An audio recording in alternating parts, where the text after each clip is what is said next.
dan satu step 8-nya. Dan ada Empat dengan double barrel lagi-lagi. Baby di depan muka. Dan WM-nya masih coba melakukan sesuatu. Tapi tidak terlalu beruntung karena ada Empat dengan double barrel. Rebellion juga, Pak. Kuda hitam, Yoi, The Black Horse. The Black Horse yang nggak pernah disangka-sangka tiba-tiba bisa seperti itu. So yes, this is it. Kita bakal masuk ke map pertama, round pertama yaitu Bermuda. Silakan semuanya. Yoi, pesawat langsung bergerak dari arah Captain. Sudah langsung pada turun sangat cepat dan juga nggak mau ketinggalan.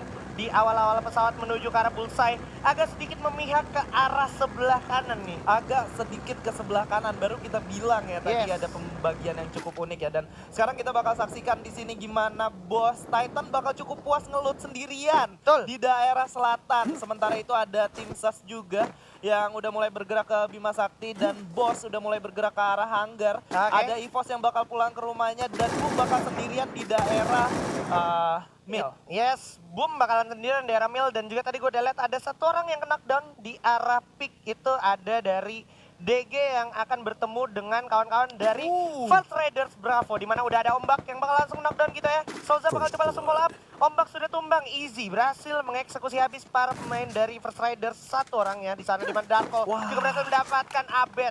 Oke, 3 lawan 3 kali ini, Pak. Iya, 1-1 di mana kalau kita ngelihat sendiri masing-masing dari tim tadi ada yang offside. Kita bisa lihat ada Abed dan juga ada Ombak yang out of position dari teman-temannya. Betul, Gitu. betul, Dan betul. akhirnya harus ke pick off satu persatu. Sementara itu ada setup yang cukup bagus juga udah langsung ditembakin begitu aja Darko. Yes, Darko udah kekikis darahnya. Posisi setup position 2-1 ditunjukkan oleh kawan-kawan DG Esports. Mora pun bakal menarik diri bersama Easy. Sementara di belakang lumayan pas banget posisinya, saling berdekatan. Bakal langsung firing aja, terlihat Souza di sini bakal melawan sarang Darkol. Dan iya, dan ada Azriel ternyata 1-1. Darkol berhasil nolong kawannya. Seorang Azriel udah jatuh. Mampu di sana bakal jatuh juga. Mora juga bakal jatuh. Satu one man show lagi. First Rider Bravo harus dihabisi, di pick oleh teman-teman DG Esports, Pak. Wow, DG Esports di sini benar-benar bermain dengan cukup epic menurut gue. Gimana pembagian mereka dari First Rider sendiri. Yes. Coba melakukan backstep tapi nggak berhasil. Alhasil terculik satu orang lagi membuat kondisi lebih sulit 3 lawan 2. Ya, itu akhirnya ada pengorbanan juga dari Azriel dan juga Abed yang memang boleh gue bilang cukup terbayar akhirnya. Dan ini bisa jadi satu poin penting juga untuk mereka, mengingat DG sendiri itu lagi ada di bottom tier, Pak. Betul, sedikit kesulitan ya. Yes, jadi Oke. emang lumayan bisa jadi satu poin investasi mereka juga, Pak. Betul, untuk early game 3 tukar, 1 tukar 4. Yes, Gak cukup baik tapi nggak terlalu buruk juga. nggak cukup baik tapi nggak Yes. terlalu buruk. Jadi kayak salah satu hal yang bisa lu kontrol juga ketika lu dapetin poin eliminasi di awal, tinggal gimana lu nge-drag sampai ke late game. Betul. 4 itu adalah investasi awal yang cukup bagus. Yoi. Dan ini dia, kita akan berpindah dulu balik ke arah Captain di mana awal tempat pesawat dan juga sekarang berpindah ke arah Mars Electric. Oh, Sudah ada ada yang para bakal pemain dari bertemu. Bigetron di sini. Bigetron Beat akan bertemu dengan RRQ Hades harusnya. Yes, dan RRQ sendiri harusnya udah mulai siap dan udah mengetahui pergerakan dari Bigetron karena ada mobil yang mendekat tadi. Yap. Informasinya harusnya bisa dimanfaatkan dengan baik, apalagi kayak setup position dari RRQ boleh gue bilang spread out-nya nih lumayan terbagi. Jadi dari segala sisi harusnya visionnya juga terbagi maupun steppingnya kebagi, Pak ya. Betul, dan dari maybe di sini gue lihat punya satu kombinasi skill yang cukup unik di sana. Dia pakai Joseph, pakai Alok, tapi dia pakai Moko juga. Ya. Jadi artinya dia mungkin bisa jadi orang kedua atau semi rusher ya. Yap. Karena memang dari Moko sendiri juga menurut gue emang lagi efektif banget untuk paling tidak lu meminimalisir komunikasi ketika lu lagi pengen fokus main aja gitu. Jadi Betul. lu cuman bisa bilang kayak sesimpel tanda gue tuh gitu. Iya betul. Kayak Untuk, gitu ya. Ini menjadi salah satu bantuan untuk Bantuan. tim yang memiliki kekurangan dalam segi komunikasi. Yoi, jadi lumayan membantu juga pada era. Dan sepertinya dari teman-teman Bigetron ini mempunyai rencana lain untuk berpaling dari Mars Electric, atau sudah ada firing juga yang langsung dilampiaskan aja dari RRQ. Yes. Bersiap, ternyata bakalan turun lagi nih. Ada Gary dan Maybe yang udah ditembakin tadi langsung turun, sementara Regar dan juga Anca bakal coba melakukan flanking ke arah kanan, membagi menjadi 2 posisi.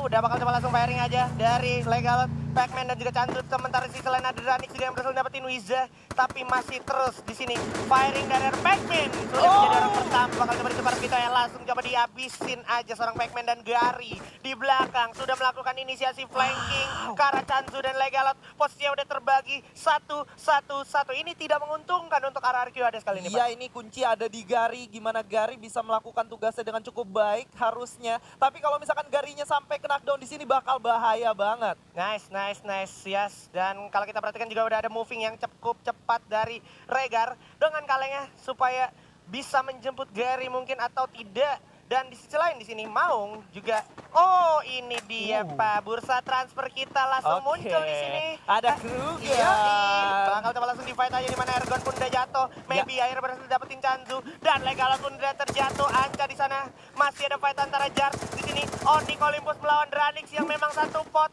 lumayan panas di Captain juga. Kalau kita perhatikan udah jatuh, setengah darahnya udah hilang. Kruger dan Yes Hades yang ternyata harus eliminasi, tapi satu lawan dua Jar tidak mungkin. Dan Olympus juga harus puas ternyata di posisi ke-10. Iya, kalau kita lihat tadi fight yang di-drag oleh Onyx dan juga dari Dranix cukup lama sampai akhirnya menghasilkan 2 orang dari Dranix dan 1 orang dari Onyx ya. Dan Onyx pun di sana Jar tersisa sendirian tanpa memiliki senjata jarak dekat. Hanya menggunakan senjata double barrel aja. Yes. Jadi memang nggak terlalu cukup karena memang saling berdekatan. Itu benar-benar nggak ada timing untuk dia reset dulu, Pak ya. Iya.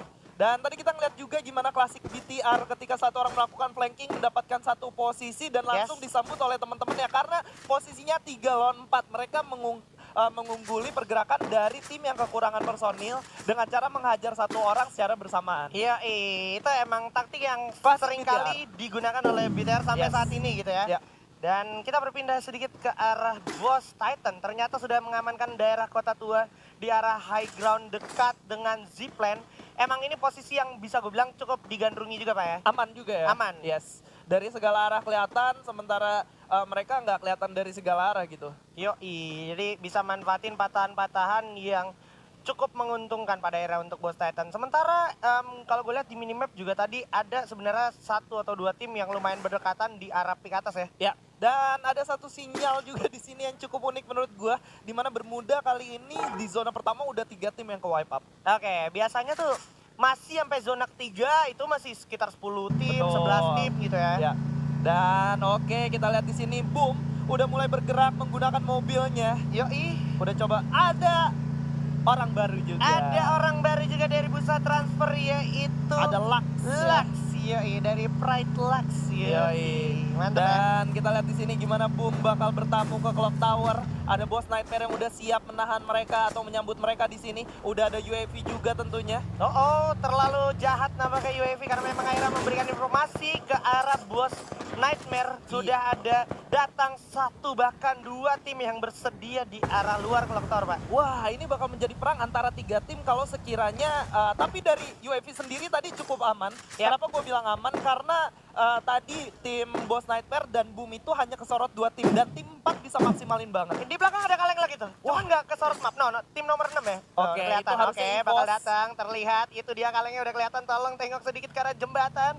Seorang Riza belum sadar. Iya benar aja ada EVOS bakalan coba datang ke arah Clock Tower.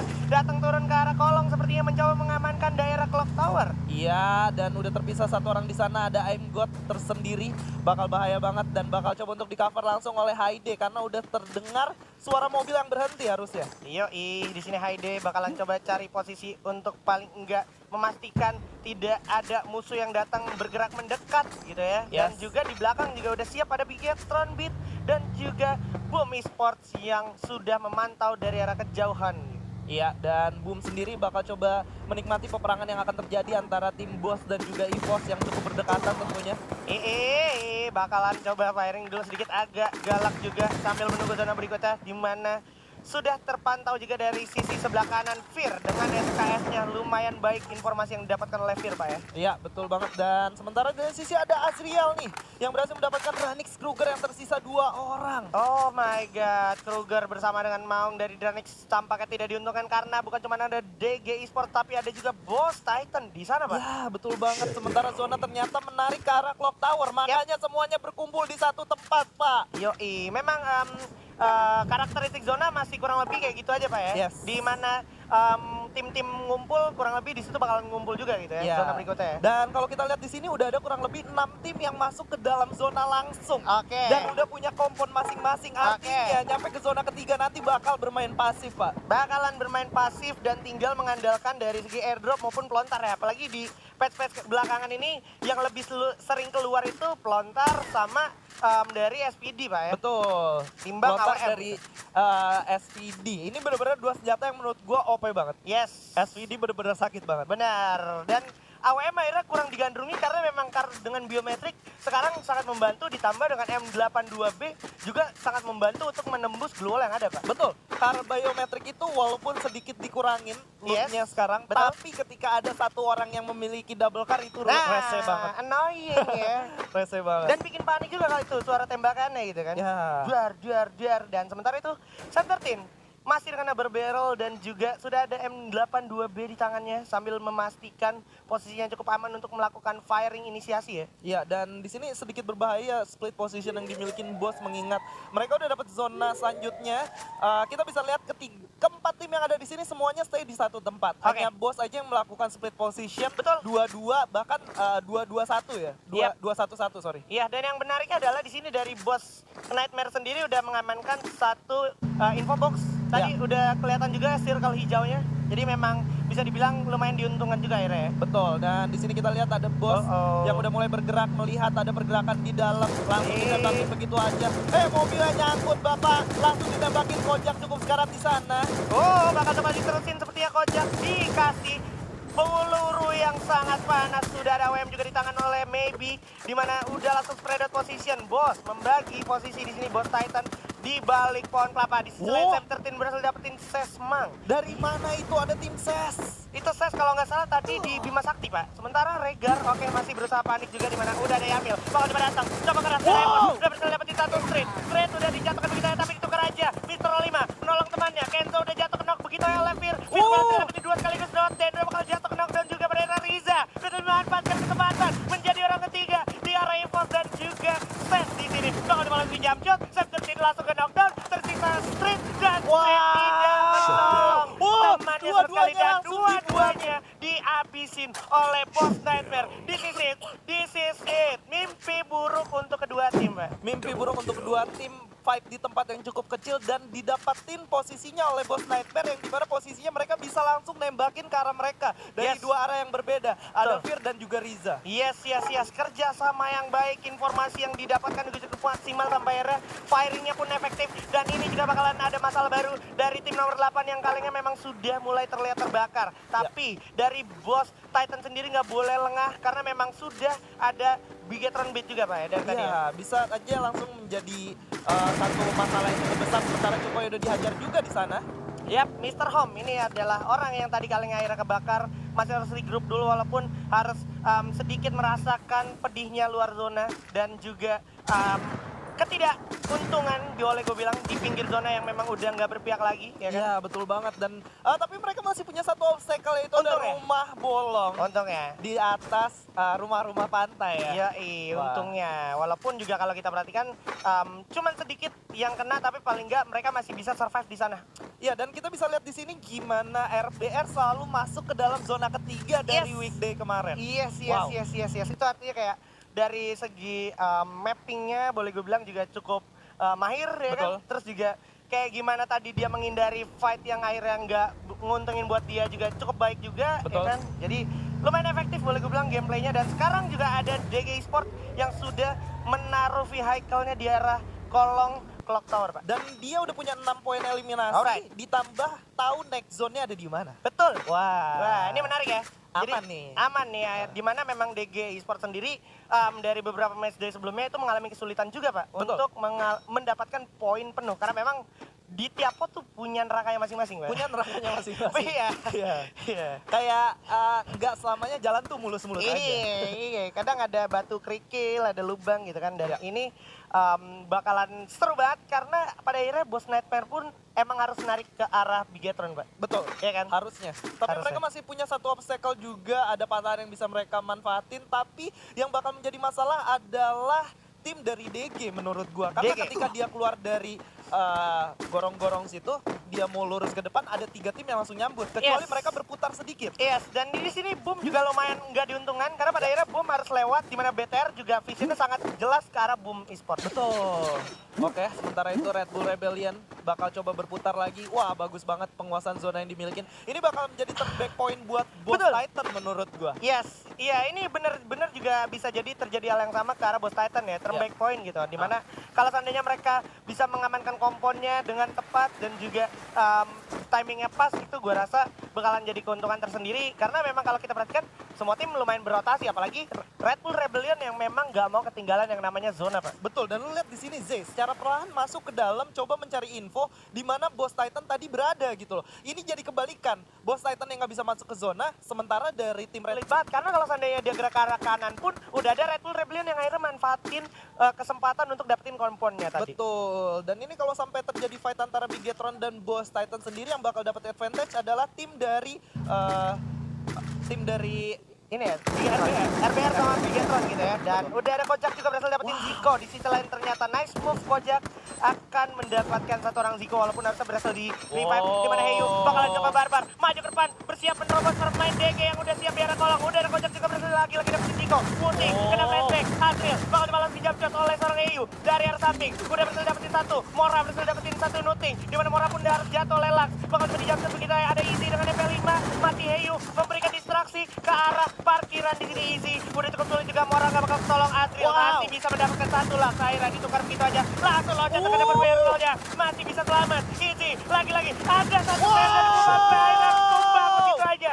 4 tim tersisa, maybe dengan pelontarnya memakan banyak korban dari Boss Titan, Pak. 3 orang sekaligus oleh Yes. Baby sendirian. DG Esports benar-benar baik banget kali ini, kehilangan 1 orang dan berhasil mendapatkan 9 poin eliminasi di fight terakhirnya tadi. Sementara Maybe datang dengan pelontarnya menghapus 3 player dari Boss Titan sekaligus. Wow, nice move. Dan yang menariknya adalah tidak ada tim satupun yang udah ada dalam zona ini. Benar-benar literally open field dan bakal menjadi perang di luar zona menurut gue, Pak. Harus perang di luar zona ya. Sementara itu Bigetron udah mulai bergerak, bakal ketemu dengan tim DG seharusnya. Yes, dimana Maybe pun udah ada AWM di tangan. Masih ada Azril di arah parkiran. Terlihat Anca juga cukup sulit juga keluar, bakal coba dihancurin begitu ya. Tapi Azril udah terkena knockdown oleh Playzone. Menyisakan 1 orang Easy aja. Mampukah Easy selamat? Gua rasa tidak. Udah sulit karena memang zona udah semakin pedih juga Easy. Udah bakal dihabisin oleh Maybe lagi-lagi dengan 1 pelontarnya. Kelvin, Mr. Rom bakal dilantangkan oleh pemain dari Boss Nightmare. Udah terlihat cukup dekat. M-God maju dengan double barrel ya. Tapi di depan masih ada Zay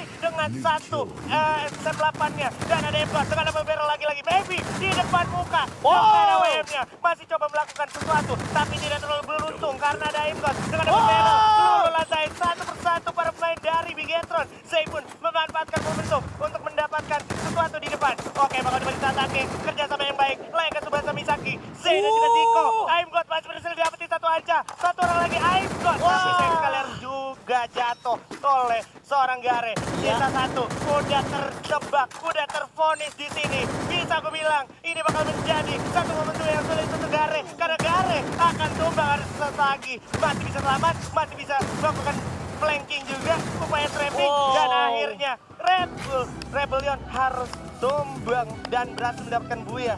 Gila, Red Bull benar-benar manfaatin semua fight yang terjadi di sekitar mereka.